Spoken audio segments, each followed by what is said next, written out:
Hello hello. तो कैसे हैं आप लोग? तो मैं आपका भाई यो रामलाल आ गया थर्ड क्लास में न्यूक्लियाई के, जिसमें जो भी क्वेश्चन कराए हैं सर ने फटाफट से हम करेंगे। हमारा पहला क्वेश्चन है, एक रेडियो एक्टिव न्यूक्लियस है, मान लेते हैं एम, न्यूक्लियस जिसका मास एम है, फोटॉन फ्रीक्वेंसी न्यू का, न्यूक्लियस जो है फ्रीक्वेंसी इसकी इतनी है और न्यूक्लियस रिकॉइल हो रहा है, तो रिकॉइल एनर्जी क्या होगी?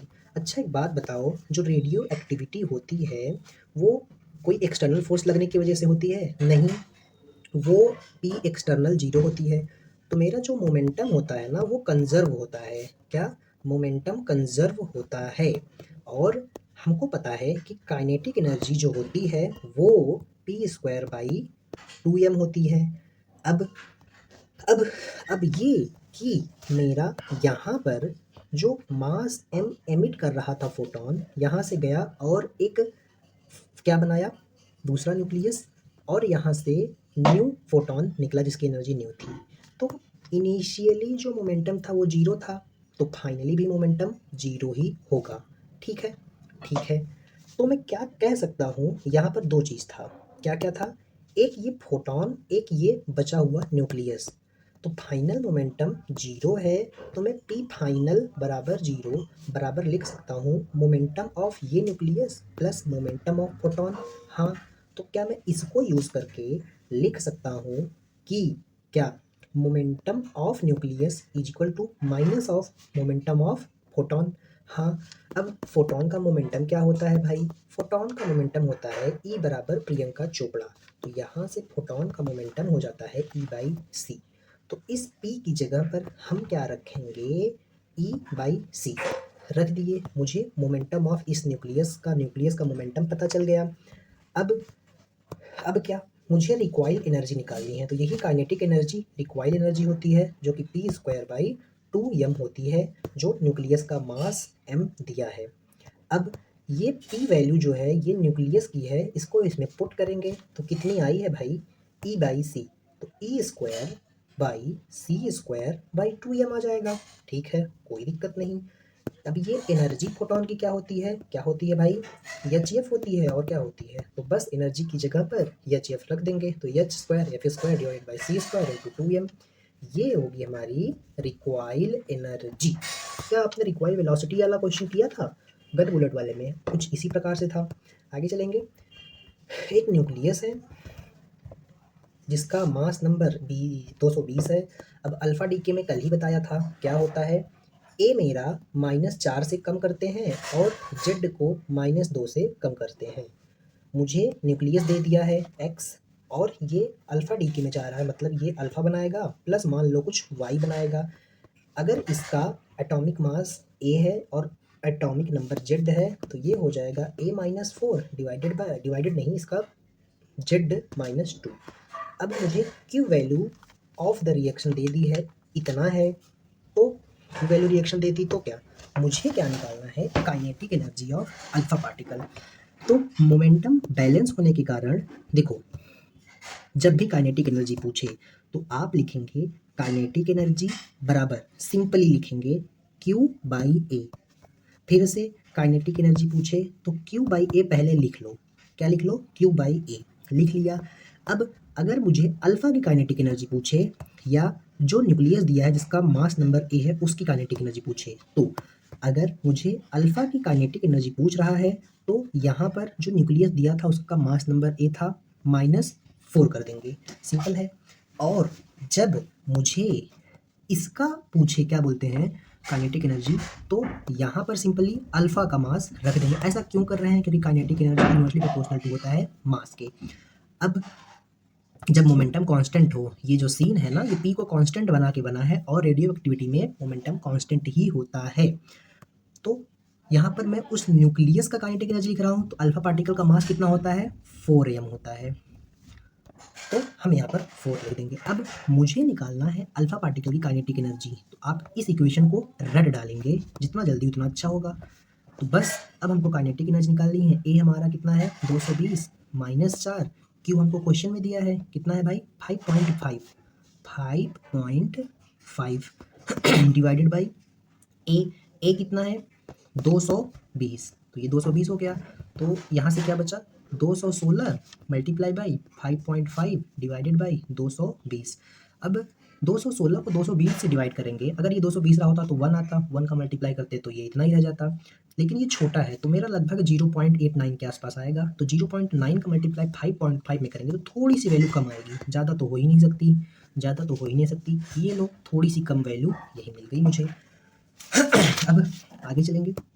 अगला क्वेश्चन भी कुछ इसी प्रकार से है कि मुझे मदर न्यूक्लियस, वो दूसरा था ना, वो मदर न्यूक्लियस का मास नंबर था, वो जो ए लिखा था। तो अल्फा डीके हो रहा है, काइनेटिक एनर्जी अल्फा डीके की मुझे दे दी है, कितनी है 48, क्यू वैल्यू भी मुझे दे दी है। तो मुझे मास नंबर बताना है किसका, मदर न्यूक्लियस का। अब काइनेटिक एनर्जी जो अल्फा डीके की होती है वो क्या होती है, वो होती है mass number of mother nucleus -4 into Q by A. ये मेरी काइनेटिक एनर्जी अल्फा डीके की होती है। अल्फा डीके की काइनेटिक एनर्जी दे दी है 48 MV, और मदर का मास नंबर ही तो निकालना है, इंटू क्यू वैल्यू दी है 50, और मदर का मास नंबर ही तो निकालना है। अब जब हम इसको सॉल्व करेंगे तो 48 इसको इसमें मल्टीप्लाई करेंगे तो 50A by A -4 into 50 by A से ए कैंसिल हो गया। अब 50 माइनस 5 20, तो ये हो जाएगा 200 बाई ए, ये हो जाएगा 48। अब इसको इस साइड लेके जाओ, इसको इस साइड लेके जाओ, तो ये हो जाएगा 200 by A is equal to 50 माइनस 48।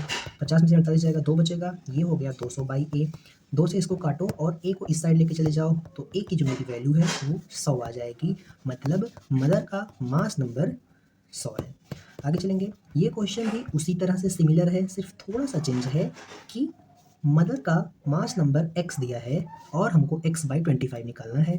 तो सेम तरीके से लिखेंगे kinetic energy of alpha A -4 into Q by A, और यहाँ पर वैल्यू भी सेम दे दिया, तो हमारा ये भी 50 था, ऊपर भी 50 था, यहाँ भी 50 है, तो हमारा जो मास नंबर ए है वो 100 आ गया। और इसी ए को इस क्वेश्चन में x बोला था, लेकिन हमको पूछा है x बाई 25, तो 100 बाई 25 हो जाएगा 4, और हमारा 4 आंसर होगा।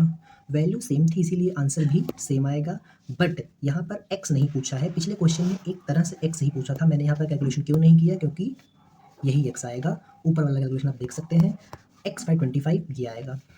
कैसे, 25 चौके 100 होता है ना, ऐसे।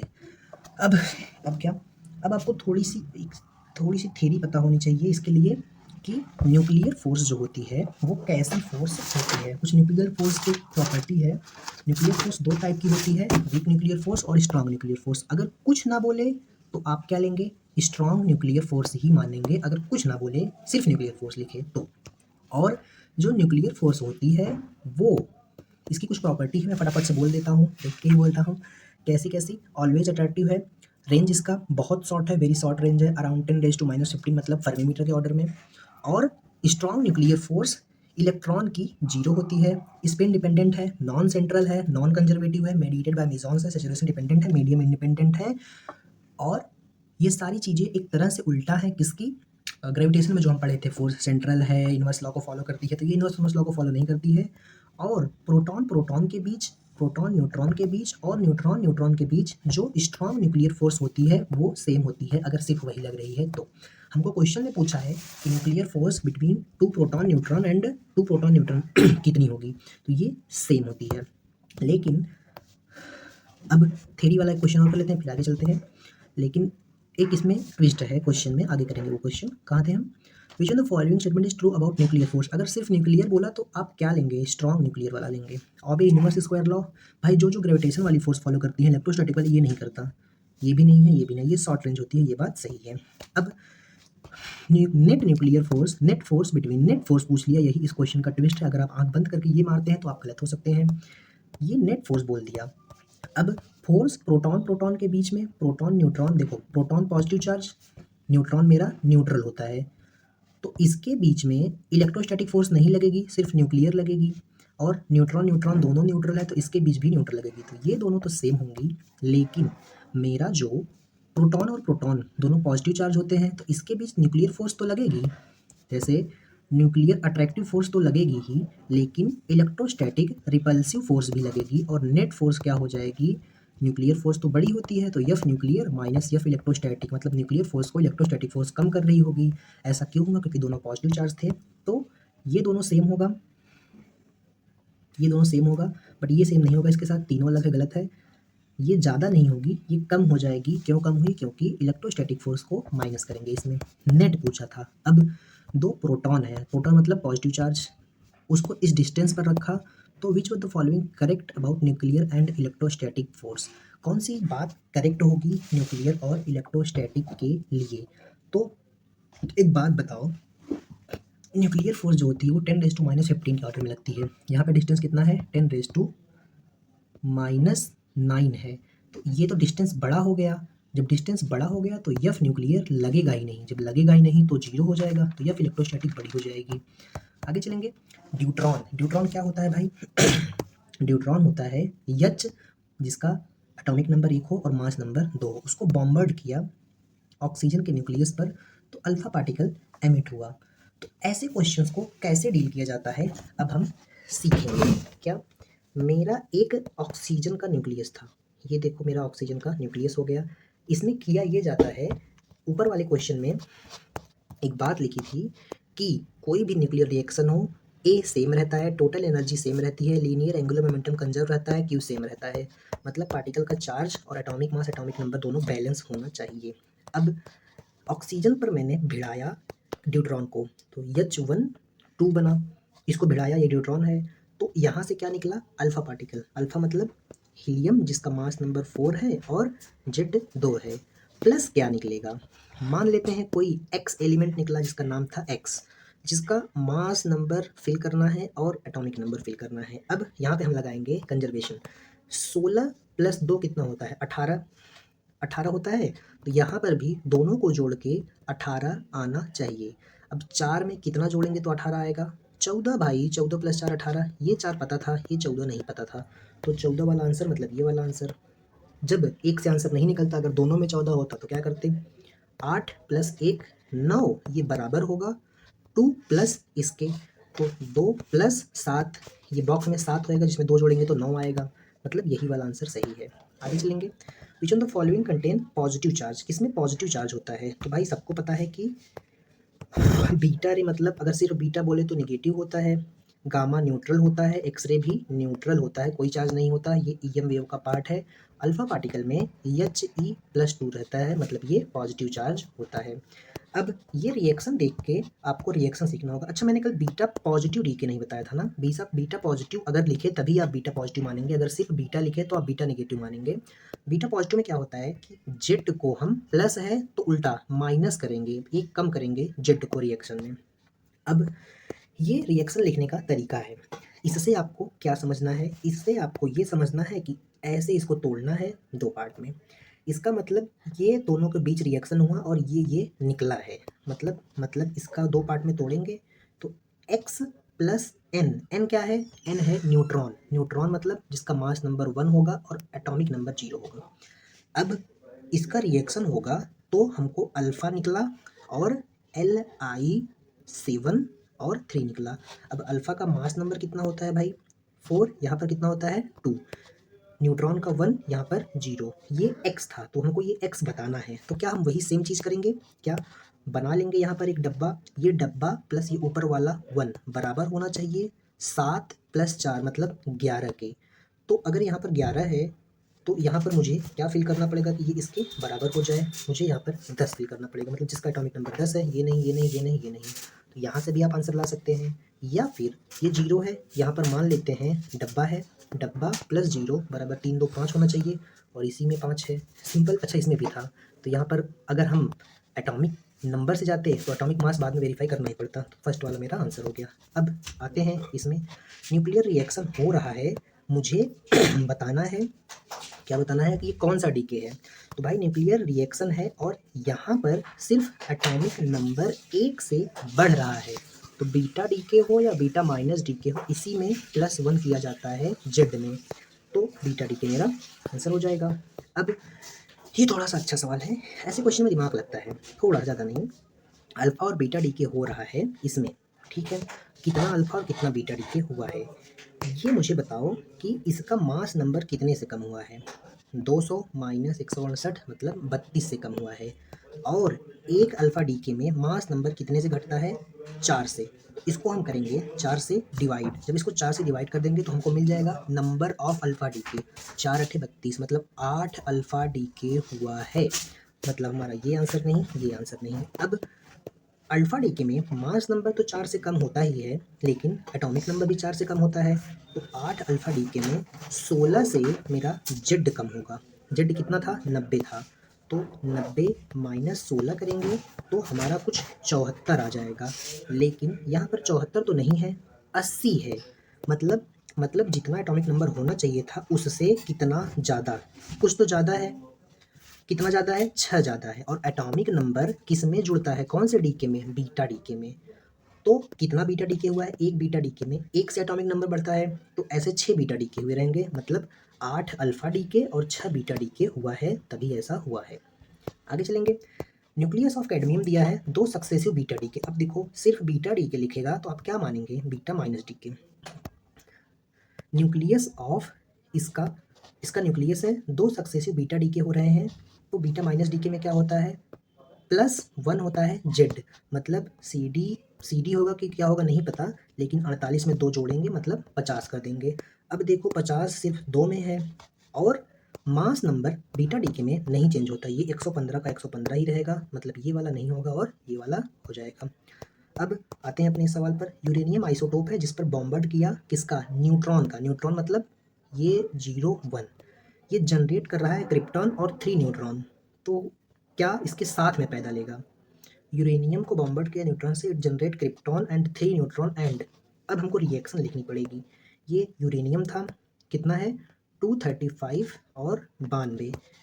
इसमें हम न्यूट्रॉन से बॉम्बार्ड कर रहे हैं, तो ये जनरेट कर रहा है 3 न्यूट्रॉन और क्या? 3 न्यूट्रॉन और क्रिप्टन Cr, जिसका मास नंबर है 89 और एटॉमिक नंबर है 36 प्लस कुछ x एलिमेंट मान लेते हैं। तो इसमें भी वही सेम चीज़ करेंगे हम। क्या करेंगे भाई? जो आपका मन कहे वो कर लो गुरु, आपकी इच्छा। चाहे आप एटॉमिक नंबर को बैलेंस करो, चाहे आप मास नंबर को। एटॉमिक नंबर को बैलेंस करोगे तो 2 ऑप्शन में 36 है, तो एटॉमिक नंबर को बैलेंस करके तुरंत आंसर नहीं मिलेगा, लेकिन मास नंबर को मिल जाएगा। ये एक है 235 है, मतलब 236 बराबर कितने न्यूट्रॉन थे? 3, तो यहाँ पर 3 हो जाएगा।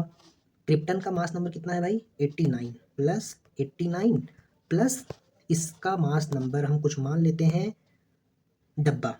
तो 236 में से 89 92 जाएगा तो कितना बचेगा? 236 माइनस 92। तो एक काम करें क्या, 236 में से 100 माइनस कर देंगे तो 136 बचेगा, और 92 माइनस करना था तो हम +8 कर देंगे, तो ये लगभग 144 के आसपास आ जाएगा। मतलब जिसका मास नंबर 144 होगा वही मेरा x वाला एलिमेंट होगा। आगे चलेंगे अगले सवाल में। न्यूक्लियस यूरेनियम का डीके हो रहा है, ठीक है। किसमें किसमें? थोरियम में और हीलियम में। तो इनिशियली मोमेंटम और फाइनली इन दोनों का मोमेंटम बराबर होगा। तो मुझे क्या बोल रहा है? क्या बोल रहा है? Helium nucleus has more momentum than thorium. अब एक बात बताओ, यहाँ पर momentum of thorium plus momentum of helium बराबर होगा 0 के। मतलब दोनों का मोमेंटम अगर मैं मॉड ले लूँ तो एक तरह से इक्वल एंड अपोजिट होगा। तो जिसका मोमेंटम बराबर है तो इनकी जो काइनेटिक एनर्जी है वो इनवर्सली प्रोपोर्शनल हो जाएगी मास के। तो जिसका मास ज़्यादा उसकी काइनेटिक एनर्जी कम। तो थोरियम का तो मास ज़्यादा होता है, तो इसकी काइनेटिक एनर्जी कम होगी, इसकी काइनेटिक एनर्जी ज़्यादा होगी क्योंकि इसका मास कम है। Helium nucleus has more momentum than thorium. गलत जवाब, दोनों इक्वल एंड अपोजिट मोमेंटम रखेंगे। Helium nucleus has less kinetic energy. गलत, हीलियम जो है उसके पास ज़्यादा काइनेटिक एनर्जी होगी क्योंकि उसका मास कम है।